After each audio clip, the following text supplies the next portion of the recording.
Hey folks, today is Friday, November 1st, 2024. As usual, my name is Jake Baldino, here to talk about all the video game news that has been going on this week. Yesterday was Halloween. Happy Halloween if you celebrate. I linked in the description down below on my channel. I put out kind of like a Halloween special talking about one of my favorites, the original Resident Evil. You can check that out if you want, just a little plug, but really we got a lot of news to talk about, so we should just jump in with the first thing that's pretty interesting. It's Ubisoft vying for a comeback. Yes, believe it or not. At this point, with a lot of their big games coming out and them admitting themselves that they're underperforming expectations and, hearing a lot of stuff from fans as well, it seems like Ubisoft is not having their head in the sand too much, or at least they're sort of listening. However, of course, with these things, actions speak louder than words. But the words come from Yves Guillemot, of course, longtime Ubisoft head, who during a financial earnings report said they are in the middle of like a transition or transformation to quote unquote restore the level of creativity and innovation that built Ubisoft's success. Guillemot goes on to detail how they've been cutting back massively, leaning on like older IP that was better to them, like apparently cutting something like 18,000 jobs at this point up to this. And interestingly enough, the next quote, retention has continued to improve significantly over the period and is now close to the historical best levels observed during the 2010-2020 decade that was the foundation for Ubisoft's success. This was specifically talking about employees and employee retention and their emphasis on keeping the people, keeping the brain trust or the experienced people that have the know-how, who have worked on those games during those periods. So a lot of people are reading into the tea leaves here, saying that Ubisoft is trying to go back to the old version of themselves from the early 2010s, your Far Cry 3, your Splinter Cells, your stuff like that. I'm curious to see how far that can really go, because at this point still Assassin's Creed games are massive heavyweight projects, and they still have years and years and presumably millions of dollars invested in Beyond Good and Evil 2, so there's still definitely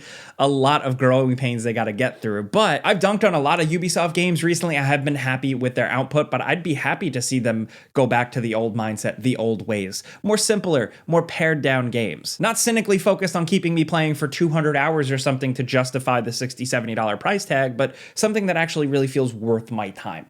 But that's just me. I'm curious to know what you guys think, because again, it's great that they're saying this, but actions speak louder than words. Now, in other news, another studio shutdown. This one doesn't come as a big surprise to people, but it's Firewalk Studios, the people behind Concord. Concord, which of course shut its doors very quickly after release, and was probably one of the biggest black eyes or giant failures for PlayStation in quite some time, with a budget reported of well over $200 million. With some reports suggesting up to $400 million. It's just insane how big of a whiff or big mistake or slip up this was for PlayStation. I still think this is a shame, and people are like, Jake, this isn't a negative, but for me it is, because I look at those people's time, the money, the resources spent that could have gone to probably 2 other interesting games. But unfortunately, we got the bungled release thing that was Concord. So that chapter, that gaming history book is now closed, but I do think Sony's going to be licking their wounds for a while on this one. I wonder if there's any execs that are going to be held accountable. Yeah, right. And in some other news, if you were looking for any little glimmer of info about the next Mass Effect game, we got a little bit, seemingly about the methodology behind the art style, the approach to the look of the game. There's been a lot of conversation about Dragon Age: The Veilguard. As of right now, I checked, it's the top of the Steam charts. It's gotten a lot of good critical reviews, except for a couple of outliers, some reviewers that I know and trust. But a lot of the conversation online has been about the art style, the kind of more cartoonish, amped up look to Dragon Age, the dreamlike look to it. And Mike Gamble, the project director behind this quote unquote Mass Effect 5, or whatever it's going to be called, went on record saying that like the style of the previous Mass Effect games is going to continue. He said, and I quote, "Mass Effect is photorealistic and will be as long as I'm running it." Eurogamer reports that he continued to say that the game would maintain the mature tone of the original trilogy. This is all I'm going to say for now. So hey, I guess it's better than nothing. At least we finally heard something. I think I'm just curious to see how everything really shakes out with Dragon Age, and whether or not BioWare is going to be able to be given the tools, the finance and stuff to really make Mass Effect 5 good. I don't have the before you buy video out yet for Dragon Age: The Veilguard. We didn't get a review copy, so keep your eyes peeled for that. We're going to put out some first impressions soon. But yeah, let's move on. We've been talking a lot about studio leads and stuff like that this week, so this next story is the Wolverine game. Insomniac's Wolverine game has lost its creative director. Steven Totillo's game file Meanwhile, reported that Brian Horton, who was the creative director on Wolverine, hasn't been there since about the summer, and he actually jumped ship from a PlayStation first-party studio game to an Xbox first-party studio game, now heading up as the creative director for that new Perfect Dark game. Apparently it was creative differences, and that's all we know. But really, in terms of just juicy drama, that's quite a jump ship there. It's really interesting, and I would love to hear like the inside story of what actually went down. The rest of leadership behind Wolverine and now the creative director does seem to be people all involved with stuff like Ratchet and Clank and Miles Morales and stuff like that. People who have been around. But, you know, for a game to lose its creative director, that always turns heads. I will say it has happened before. It's not the most rare thing in the world, but it still makes you wonder, right? For me, this is one thing. I would say keep paying attention to this game and see if there's a pattern. If other people leave or something else changes, like that would be more red flags. It would be more alarming. For now, though, I'm just hoping this isn't a big deal because I think a lot of us, you know, just first like single player game fans, but also comic book weirdos, we're looking to Wolverine as like that thing that's going to come out eventually, and maybe it'll be really good. We're really hoping because Spider-Man 2018, I think, did a really good stamp on making a unique Spider-Man. So I was hoping we would get the same for Wolverine, and we still could. But I just think it was interesting that a studio creative head jumped from a Sony first-party studio to a Microsoft first-party studio. Anyway, I want to know what you guys think of that, so let me know in the comments. Next up, this episode is brought to you by nothing. Haven't done this in a while. We have no sponsor this week, so just thank you for watching. You guys are the ultimate sponsor of this channel. If you've ever skipped through a sponsor, watched a sponsor, click the sponsor, thank you. I'm proud that GameRanks puts out like videos 7 days a week, and this is the only video that's sponsored. We always work very hard to not push it too hard, but like you stuck around, so thank you. Anyway, I'll stop kissing your ass. Now, the releases this week. First up, last week on Friday, Call of Duty Black Ops 6 did release. We put out a before you buy for the campaign and the multiplayer and stuff like that, and it's a pretty solid package. I think the campaign's actually pretty fun. I'm really just a campaign guy, but the multiplayer is very fast, very sweaty, and it seems like people are liking it. Also releasing this week, I mentioned it already, but Dragon Age: The Veilguard. Like I said, we'll have a before you buy video out, like some first impressions when we can, but so far it seems like at least it's not Anthem. Also, don't miss, like this time of year, a little spooky game, Fear the Spotlight.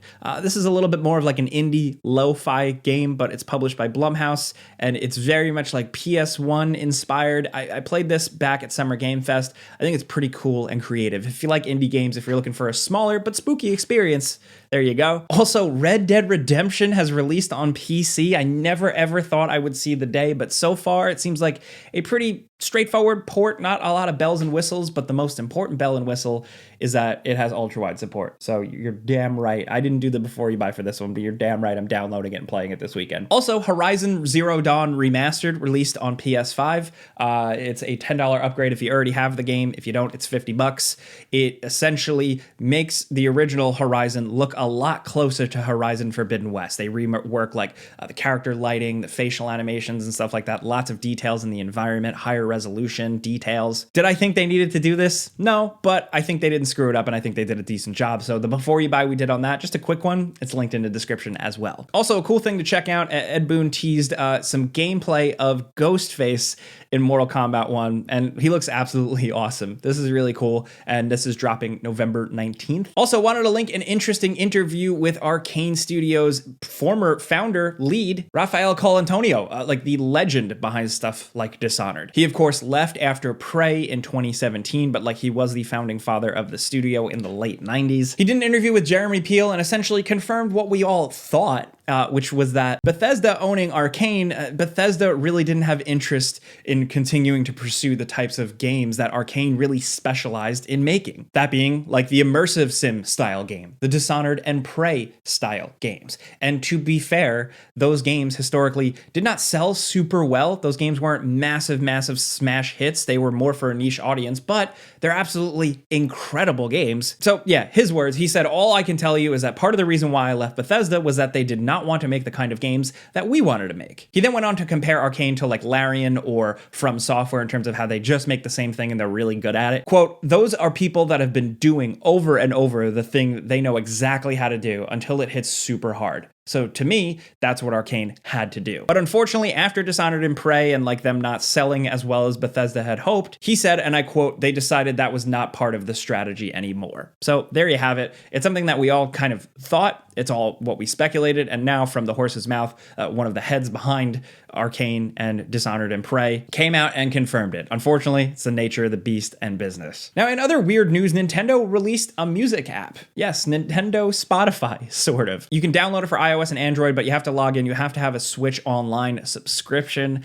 But you get access to a bunch of Nintendo music. You can download it, you can stream it, you can play it, and this is nice. This is just cool. I don't know. It's simple. It's silly. Nintendo's been getting a little weird lately with the freaking alarm clock. And then now this. I downloaded it. I checked it out. I think it's pretty cool. I will say, like, as a weirdo Nintendo Zelda music snob, they do not have enough Zelda music here. What are you guys doing? They got Ocarina of Time and Breath of the Wild. That's it. They are missing out on so much. They have little cool things like I'm happy that they have like they have little cool things here. Like I'm happy they have like Kirby's Land. They have like some old Fire Emblem, I believe. They also have the Metroid Prime score, which is absolutely incredible, but we need more Zelda. We need more Zelda stat. As of right now, and I was saying this to Andrew, who edits the show beforehand, honestly, Nintendo lo-fi Zelda beats remains undefeated. But we thought it was good to end on a happy note with some Nintendo music. So that's everything this week. I want to know what you guys are thinking about, of course, Sony shutting down Firewalk,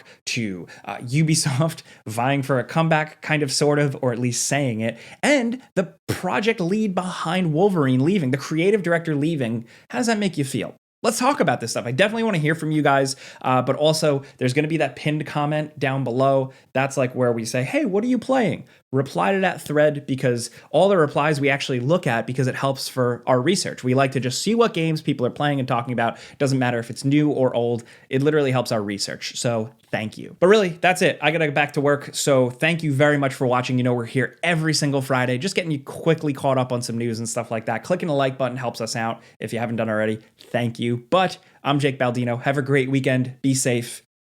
Pizza's on me.